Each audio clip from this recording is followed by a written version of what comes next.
Hello friends, welcome back to my channel. तो मैं अमनजोत कौर। तो आज हमारा जो टॉपिक रहेगा वो रहेगा income tax act section 80C के बारे में। तो अगर आपने मेरी प्रीवियस वीडियो जो लास्ट मैंने अपनी वीडियो चैनल पे डाली है देखी हो तो वो है इनकम टैक्स एक्ट का पूरा ओवरव्यू दिया है मैंने उसमें आपको। तो आपको उसमें मैंने ये बोला था कि मैं आपको सेक्शन 80C से लेके सेक्शन 80U तक सारे सेक्शंस को एक्सप्लेन करूँगी अपनी नेक्स्ट वीडियोस में। तो वही टॉपिक आज मैं आपके लिए लेके आई हूँ जो है सेक्शन 80C का। तो अगर आपने मेरी जो वीडियो है इनकम टैक्स एक्ट का ओवरव्यू वो आपने नहीं देखी है तो आप मेरे चैनल पे देख लीजिए। मैं उसका लिंक आपको डिस्क्रिप्शन बॉक्स में दे दूँगी।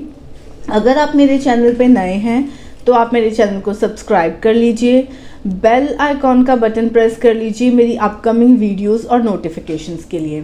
तो आइए अब हम जानते हैं कि आप कैसे सेक्शन 80C के इन्वेस्टमेंट्स के थ्रू अपना 46,800 का टैक्स जो है वो सेव कर सकते हैं। तो शुरू करते हैं सेक्शन 80C को। तो मैं आपको इसमें बताऊंगी कि स्टेप बाय स्टेप मैं ऑप्शंस बताऊंगी कि जो इन्वेस्टमेंट्स विदाउट इन्वेस्टमेंट के साथ आप 80C के अंदर कौन से ऑप्शंस को चूज़ कर सकते हैं और कौन सी ऐसी इन्वेस्टमेंट्स हैं जिसकी आप डिडक्शंस को 80C के अंडर ले सकते हैं। तो आइए स्टार्ट करते हैं। 80C की जो लिमिट है मैं सबसे पहले आपको बता दूं वो है 1,50,000 की लिमिट है 80C के अंदर। तो हम सबसे पहले बात करेंगे उन इन्वेस्टमेंट्स की जो बिना किए आप जिससे अपना टैक्स सेव कर सकते हैं। तो without any investment save your tax. तो सबसे पहला रहेगा EPF जिसको हम एम्प्लॉयर प्रोविडेंट फंड बोलते हैं। जैसे कि जैसे कि आपकी सैलरी का जो पार्ट आपका एम्प्लॉय EPF में डिडक्ट कर लेता है तो वो आप कवर हो जाएगा 80C के अंदर, वो एलिजिबल रहता है। दूसरा हम बात कर लें होम लोन पेमेंट की। अगर आपने होम लोन लिया है अपने घर के लिए तो उसकी जो पेमेंट है वो एलिजिबल है 80C के अंदर। इसका जो प्रिंसिपल अमाउंट है वो कवर करता है सेक्शन 80C, बट जो इंटरेस्ट जो है वो हम डिडक्ट करते हैं तो वो सेक्शन 24 के अंदर की डिडक्शन में कवर होता है। और अगर हम बात करें ट्यूशन फ़ी की, अगर आपके किड्स हैं तो आप उनकी ट्यूशन फ़ी को भी इस सेक्शन में इंक्लूड कर सकते हैं। आप उनके स्कूल और कॉलेज की जो फीसेस हैं उसको वो जो है वो एलिजिबल रहता है सेक्शन 80C के लिए। फोर्थ हम बात करें तो स्टैम्प ड्यूटी या रजिस्ट्रेशन फ़ी जो आपने रेजिडेंशियल प्रॉपर्टी के लिए की है इन्वेस्टमेंट, वो आप 80C में ले सकते हैं, वो जी एलिजिबल है 80C के अंडर। तो ये थे 4 ऑप्शंस जो विदाउट इन्वेस्टमेंट आप 80C के अंदर एलिजिबल हैं।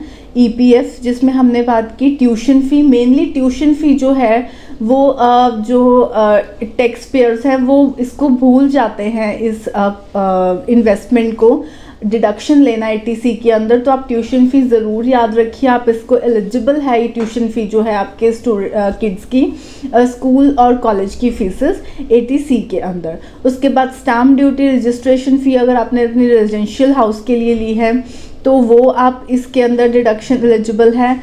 And then home loan payment जो है प्रिंसिपल अमाउंट की। उसके बाद हम बात करते हैं इंश्योरेंस की। तो ensure your self and save your tax. तो इसमें अगर आपकी कोई टर्म इंश्योरेंस है, आपकी लाइफ इंश्योरेंस है और यूलिप है तो आप वो इसमें वो एलिजिबल हैं सारी ही तीनों इंश्योरेंसेस हमारे 80C में। अगर हम यूलिप की बात करें तो ये यूनिटेड लिंक इंश्योरेंस प्लान्स हैं और ये एक मिक्स है इंश्योरेंस प्लस इन्वेस्टमेंट का। तो ये आप देख लीजिए ध्यान में कि जो आपके इंश्योरेंसेस आपने जो ली हैं वो 80C के अंदर एलिजिबल हैं। तो इससे आपको क्या बेनिफिट मिलेगा कि आप अपने आप को भी इंश्योर कर सकते हैं, आप अपनी फैमिली को इंश्योर कर सकते हैं और आप अपना टैक्स भी सेव कर सकते हैं। तो ये कुछ ऑप्शंस थे विदाउट इन्वेस्टमेंट 80C के अंदर। इंश्योरेंसेस हैं, और अब मैं आपको कुछ और ऑप्शंस भी दूंगी जो विद इन्वेस्टमेंट आप ATC के अंदर अपना टैक्स सेव कर सकते हैं। तो आइए अब हम बात करते हैं अदर ऑप्शंस की, जिसमें आप इन्वेस्टमेंट करके, कुछ ऐसे ऑप्शंस हैं जिसमें आप इन्वेस्टमेंट करके ATC के अंदर अपने टैक्स को सेव कर सकते हैं। तो सबसे पहले है ELSS, जिसको हम बोलते हैं इक्विटी लिंक्ड सेविंग स्कीम।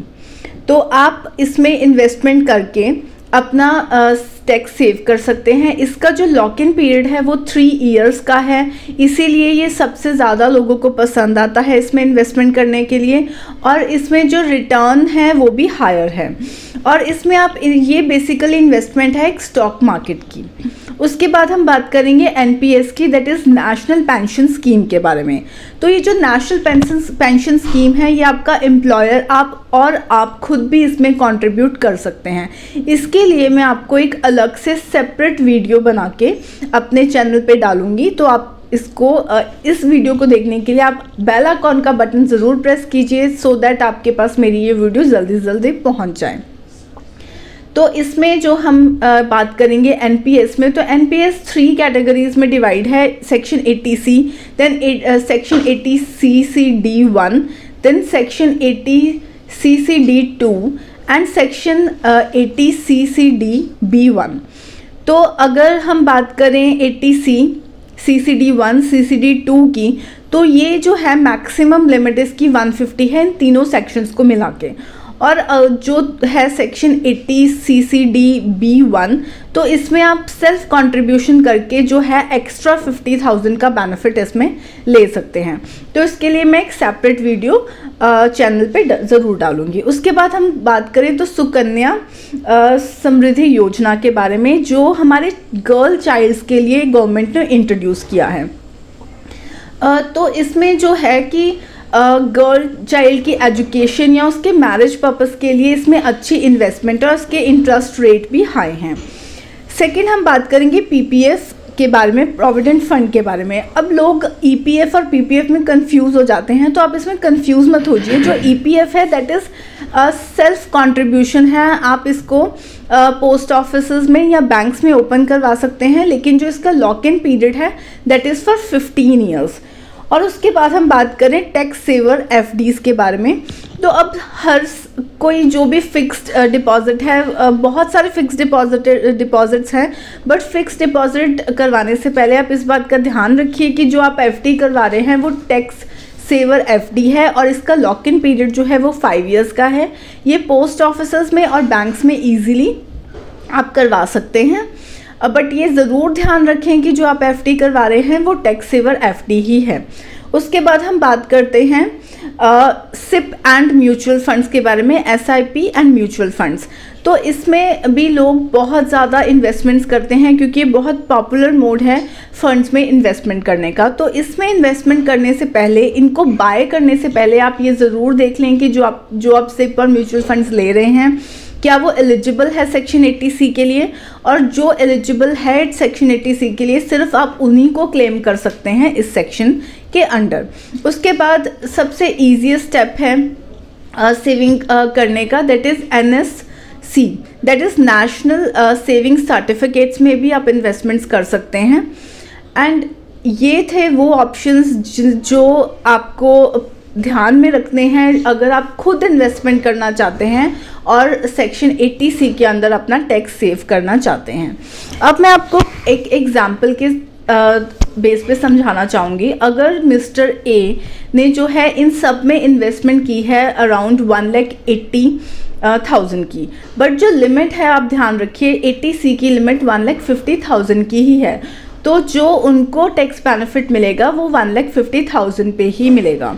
और सपोज कीजिए उनकी जो टैक्स स्लैब है वो 30% में फॉल करती है, तो 1,50,000 इंटू 30% दैट इज़ 45,000, और उसके ऊपर जो हायर एजुकेशन एसेस लगेगा 4% का, उसको प्लस कीजिए 1,800 का, तो 46,800 का टैक्स सेविंग हो गया है मिस्टर A का।